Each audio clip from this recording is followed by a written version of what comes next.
Good weekend, all. Ira Epstein of Linn Associates with your financial market wrap-up, and this is for Sunday, the 24th of October. So I'm getting ready to watch F1 racing, then I got to watch the Chicago Bears football. So it's my whole day, and F1's my favorite sport. So as I look at this, 140,000 people today in Austin, Texas. For the yesterday's practice, 120,000. Next week in Mexico, 160,000 will attend. So if you think these aren't big events, you'd be very wrong. You'd to misjudge the popularity of what is going on and how people go out to these events.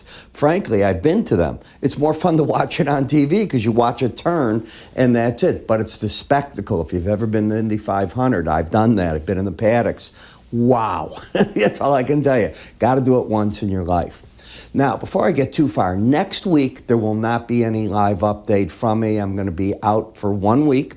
That is my Christmas break. I know it sounds crazy, but that's how I do it. And then I'm here for the holidays, if you will, working through the marketplace and holding down the fort. Over the weekend, you know that on October 31st, we've got the United Nations Climate Summit that takes place in Glasgow, Scotland. So today you're hearing OPEC coming out with their dates. China came out, and they intend to be neutral on carbon emissions 2060. Now let's see. This is 2021. So we are talking 40 years from now. I'll be gone. A lot of you will be gone or too old to even understand what's going on. And maybe technology will do something that can all change. In the meantime, they're going to keep producing oil in OPEC. China's going to continue to burn coal. They'll find ways to make it better. I agree with all that, and everybody will work at it. But friends, that date is 40 years ago, so you got to remember that. President Erdogan threw out 10 of his Western ally ambassadors because they're criticizing the holding of a dissident for 4 years in prison. It really just takes the if you will, what he's doing with his finances and it shifts the direction of that, no more than that. So when we look at the S&P 500, what have we recently talked about? This is a monthly chart. If you were to close like this, we've got a whole week ahead of us. I don't know where we'll finish, but it would be a new all-time high weekly close. What else? Do you remember in September as we were breaking down on the weekly chart? This is October 1st. So you were breaking through here all the way down in September. Got back under, and I'm going to show you this, the 18-week average of closes, and I pointed out to you, I said, so far history has shown that you get under these and you snap back and you make a new high weekly close. And that would be an all-time high. You tell me what we did this week. 45.3650, if you're over the old high of 45.3450. It's already done it. So paying attention to these chart points, very important. The correction phase, okay. Are we going to go anywhere now on the upside? That becomes the big question. The market has been fighting for weeks. The battle at the 18-week average of closes. There is no trend. If you look at the swing line, you have a pattern of a lower low and a higher high. The resistance is the upper Bollinger Band at 45.62. Let's call it 75. We'll round it. And so far the high is 45.51, 50. So I would look that that could be it. That number will change tonight when they open for trade. When you look at the slow stochastic study on the weekly chart, it's overbought. It's pointing up, but it's an overbought territory. In the NASDAQ, momentum is just starting to shift, similar to the S&P, back and forth action at the 18-week average of closes, caught between the Bollinger Bands. Unlike the other market, the first close under has not resulted in new all-time high closes. Not as strong a market there. And I'm looking at what went on. I was reading over the weekend how much money is pulled out of these FANG stocks. It's amazing. It's quite a bit. So it's not the place where people are. They're charging into the S&P. The next number could be which one? The Dow. It's fought a battle between the lower Bollinger Band and the 18-week average. It won it by popping to the top quadrant, but in doing so, it's immediately in overbought territory. The Russell did the same thing. It pulled down. So between the Russell and the Dow. We really have sideways action. That's not necessarily bearish. What if this turns out to be a base for a move higher into the end of the year, which I'm on record saying I expect to occur? I think this will be the base for the Santa Claus rally. It's one of the reasons I'm leaving town now. We'll be here for Christmas. I hope to be there where I can call it for my subscribers. I'll try to do my best. In the 30-year bond, the market's at the support of the 200-week average of closes, the lower Bollinger Band, and oversold. I'm not saying interest rates can't go higher. This is where they should find some support.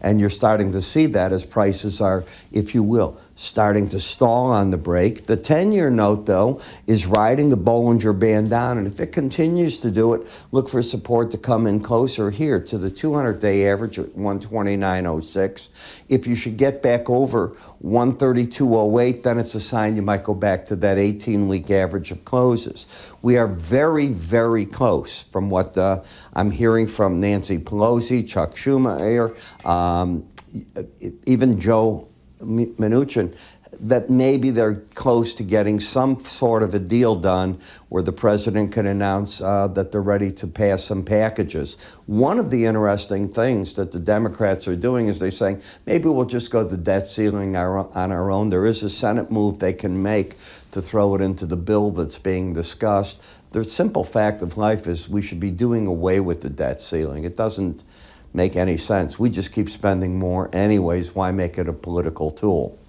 Lower highs, lower lows. The political tool is balancing a budget when you vote. In the dollar index, you got up the combination of the 100-week average, the 200, the upper Bollinger Band, too much. But the market didn't even stop at the 18-week, which was a surprise to me. It went right down for the lower Bollinger Band. That's going to be, I think, its support zone. So I'd be looking at that right now. You're not trending any longer in this market. In the eurocurrency, if the dollar's flipped out there at the top, then this probably bottoms out at that combination. That doesn't mean we're getting big trend changes. I'd look for rallies here, but I'd be very cautious. That 117.18 level's important. You don't have an embedded reading, as you can see right here. Both numbers are not under the 20 level, and they haven't been. In the Canadian dollar, this might have been high enough for the market to reach that all-important upper Bollinger Band. Often it fails against that. I don't see why this would be any different this time. Japanese yen, you have too many weeks, in my opinion, under the lower band. I think you're going to pop to the right-hand side of it. Then we might get opportunities to really study hard, the opportunity to get short. Bitcoin, I don't care how you feel about it. On a weekly chart, you're over the upper Bollinger Band. Should have paid even for what I was looking at way more attention. That is the kiss of death often. It's where markets like to peak out, and that could be what you're seeing. The differential between Brent and WTI crude, look at that, $1.77. So it's come in almost $2.50. That's quite a big break. And in the meantime, it stays strong as can be. You can see you're riding the upper Bollinger Band. You get over it, you get back under it. For the week, you finished 85.53, just under it. So while you were over it, that's a sign of strength, not weakness, my friends. When you latch onto it and you can stay under it to the right-hand side, that's strong. WTI, well, it's over it, but it doesn't have a big succession over it. It's not embedded. You are embedded or not? Well, this week was embedded. You can see that October 22nd. The week before you were embedded, not the week before. So you're in an overbought market scenario. Maybe it's time that they're going to pull back a fraction, but I don't think you're going to change the overall trend from what I'm seeing there. Rebob gasoline, I'd be cautious. You're up at the top end of that band as well. And it's winter coming. You don't do that much driving. You can afford to pull back. I want to remind you that the best thing that I can do for you is talk to you first thing in the morning. I'm talking I record at 5:30, 5:40, and By 6:20, 6:30, I've got a video in your hand. I'm going to bounce my trading ideas with you, and you throw your own back. It's very important. I'm going to give you what the markets are looking for in the news. I'm going to give you the shorter term plays, the longer term plays. Weekends, it'll be the weekly charts, which I've already done. Those are recorded. I'm doing this freebie on Sunday, but those are already out and posted. You get to view them on our app that's part of our subscription. By the way, that app, everybody's got apps, but ours plays my videos. My written updates are in there. Quotes are in there. I'm going to cover 40 charts, and yes, you can follow those charts right in there on videos, or our charting software does it in a way where I believe you can actually look at the charts and they're useful. I've seen so many that aren't. I think ours do something big. Plus, for those of you that like bigger numbers and so on, you can either keep the small traditional font, or you just hit the view, and the view is going to bring them real big. I like that real big. I'm older, I know it. $7.95 for the first 30 days. You're going to get 24 videos. After that, $15, or you can go for a 1-year subscription and get another price break. How do you get there? Go to www.iraepstein.com. Under the word research, it's all laid out. Go watch F1. I'm watching out of this peripheral. It's getting ready to go. You have a good day.